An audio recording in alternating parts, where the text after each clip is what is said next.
আসসালামু আলাইকুম রহমতুল্লাহি ওবরকাতু। আমি রমিজ উদ্দিন গত ২৭ এবং ২৮ জুলাই ২০২৬ তারিখে শেষ হওয়া লার্নোভা একাডেমির ২ দিনব্যাপী জিনিয়াস কোড ওয়েবিনারের ৪২তম ব্যাচের একজন লার্নার হিসেবে পার্টিসিপেট করেছিলাম। এই ২ দিনের ওয়েবিনার থেকে আমি যেটা শিখেছি বা উপলব্ধি করেছি সে সম্পর্কে আমার এক্সপিরিয়েন্স শেয়ার করবো ইনশাআল্লাহ।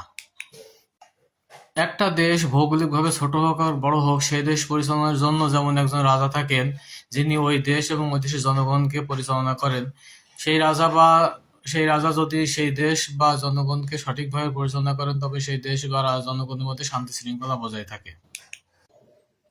পক্ষান্তরে ওই রাজা যদি ওই দেশ এবং জনগণকে ভুলভাবে পরিচালনা করেন, তবে ওই দেশ এবং জনগণের মাঝে অশান্তি এবং বিশৃঙ্খলা বিরাজ করে। ঠিক তেমনিভাবে আমাদের এই ৩.৫ হাত হিউম্যান বডির রাজা হলেন আমাদের এই ব্রেন এবং মাইন্ড। অর্থাৎ আমাদের ব্রেন এবং মাইন্ড হলো আমাদের ৩.৫ হাত বডির রাজা। আমরা যদি আমাদের এই ব্রেন এবং মাইন্ডকে কন্ট্রোল না করি এবং সঠিকভাবে পরিচালনা না করি, তাহলে ব্রেন এবং মাইন্ড আমাদেরকে পরিচালনা করবে। আমরা অনেকেই মনে করি যে আমাদের ব্রেন এবং আমাদের মাইন্ড আর আমরা হচ্ছে একই সত্তা। আসলে আমাদের ব্রেন এবং আমাদের মাইন্ড এবং আমি বা আমরা হচ্ছে একটা ভিন্ন সত্তা। ফলে আমাদের ব্রেন এবং মাইন্ডকে যদি আমরা প্রোগ্রামিং বা ট্রেনিং না করি এবং তাকে সঠিকভাবে পরিচালনা বা কন্ট্রোল না করি, তাহলে আমাদের ব্রেন এবং মাইন্ড আমাদেরকে ভুল পথে পরিচালনা করতে পারে, ফলে আমরা জীবনে ক্ষতিগ্রস্ত হতে পারি। আমাদের ব্রেন বা মাইন্ড অনেকটা পাগলা ঘোড়ার মতো। পাগলা ঘোড়া যেমন লাগাম ধরে নিয়ন্ত্রণ না করলে পাগলা ঘোড়া মানুষকে ভুল পথে নিয়ে যেতে পারে বা খানা গর্তের ভিতরে ফেলে দিতে পারে, ঠিক তেমনি আমরা আমাদের ব্রেনকে যদি প্রোগ্রামিং না করি এবং মাইন্ডকে যদি ট্রেনিং না করে কন্ট্রোল না করতে পারি, তাহলে আমাদের ব্রেন এবং মাইন্ডও আমাদেরকে ভুল পথে বা ভুল দিকে পরিচালিত করতে পারে।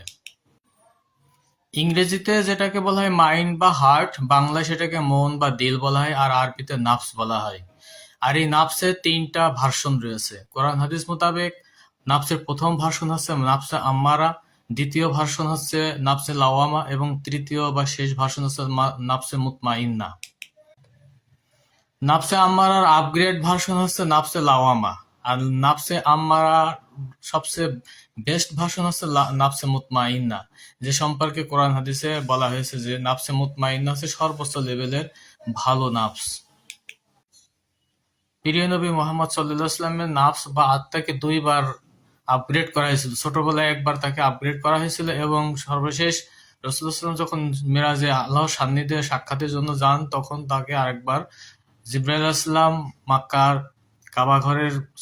কাবা চত্বরে তার নাফসকে ওপেন হার্ট সার্জারির মাধ্যমে বের করে জমজম পানিতে ধুয়ে আবার তাকে সেখানে স্থাপন করে দিয়েছিলেন, এবং এটা হচ্ছে সর্বশেষ আপগ্রেড নাফস বা আত্মা। এখন আসি ব্রেনের ব্যাপারে। আমাদের ব্রেন হলো অনেকটা সফটওয়্যারের মতো, যেটাকে প্রোগ্রামিং করতে হয়। আর এই প্রোগ্রামিং যদি সঠিকভাবে না হয়, তাহলে ব্রেন আমাদের পুরো বডিটা ভুলভাবে পরিচালনা করবে। প্রিয় নবী রাসূলুল্লাহ সাল্লাল্লাহু আলাইহি ওয়াসাল্লাম নবুয়ত প্রাপ্তির পূর্বে ৪০ বছর বয়সে একটানা ৪০ দিন গারে হিরা বা হিরা পর্বতে ধ্যানমগ্ন ছিলেন। তিনি অনেক বেশি ব্রেন এবং মাইন্ড ওয়ার্ক করতেন এবং সেখানে ব্রেনকে তিনি অনেক বেশি ব্যবহার করেছেন এবং চিন্তা করতেন।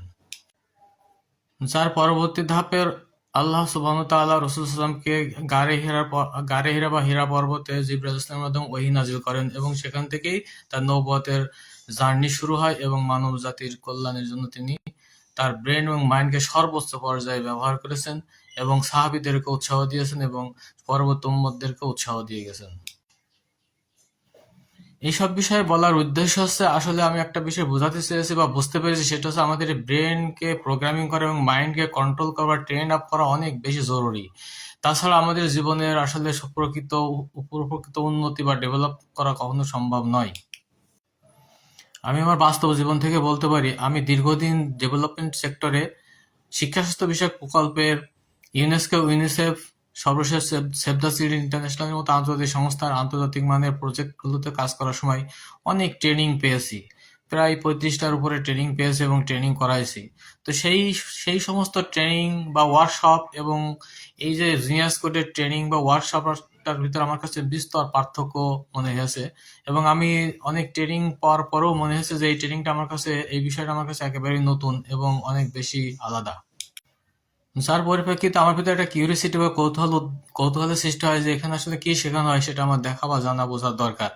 যার পরিপ্রেক্ষিতে আমি ওই ২ দিনের ওয়ার্কশপে অংশগ্রহণ করেছিলাম, এবং সেখান থেকে যা জানতে পেরেছি, এখানে আসলে ২ দিনে তো ব্রেন প্রোগ্রামিং বা মাইন্ড ট্রেনিং এর মতো একটা অনেক ব্যাপক বিস্তর একটা গভীর বিষয়কে ২ দিনের ওয়ার্কশপে বা ২ দিনের ওয়েবিনারের মাধ্যমে সংক্ষেপে বলা সম্ভব নয়। এখানে একটা ফ্লেভার দেওয়ার চেষ্টা করা হয়েছে। তো তাতে করে আমার ভিতরে আরো বেশি আগ্রহ সৃষ্টি হয়েছে, এবং আমার কাছে মনে হয়েছে যে এটা আরো ডিটেলস জানা দরকার, এটার বিষয়ে আরো বেশি ব্যাপকভাবে এটা জানা বোঝা এবং শেখা আমার দরকার। সে জায়গা থেকে আমি সিদ্ধান্ত নিয়েছিলাম যে এটার পরবর্তী ধাপ, যেটা বিপিএম বা ব্রেন প্রোগ্রামিং মাস্টার কোর্স, সেটাতে আমি এনরোল করেছি, এবং এটার ক্লাস যদিও এখনো শুরু হয় নাই, আগামী 22শে আগস্ট থেকে শুরু হবে। তো আমার ভিতর কেন জানি একটা অস্থিরতা এবং খুবই একটা ইয়ে কাজ করতেছে যে আমি এই ক্লাসটা কবে শুরু হবে আর আমি কবে শুরু করতে পারবো। আমার নতুন বিষয়গুলো জানা বোঝার জন্য আমার এতটাই উদগ্রীব হয়ে আছি। তো আশা করি অনেক নতুন বিষয় জানবো, বুঝবো, শিখবো। আর আপনারা যখন পরবর্তীতে জিনিয়াস কোড বা বিপিএম এ আপনারা জয়েন করবেন বা এখানে অংশগ্রহণ করবেন, তখন আমার কথাগুলো আপনারা রিলেট করতে পারবেন, এবং তখন মনে পড়বে যে রমেশ ভাই তো ঠিকই বলেছিলেন। তো সবাইকে অনেক অনেক ধন্যবাদ কথাগুলো শোনা বোঝার জন্য। জাযাকুমুল্লাহ খাইর। আসসালামু আলাইকুম ওয়া রাহমাতুল্লাহি ওয়া বারাকাতুহু।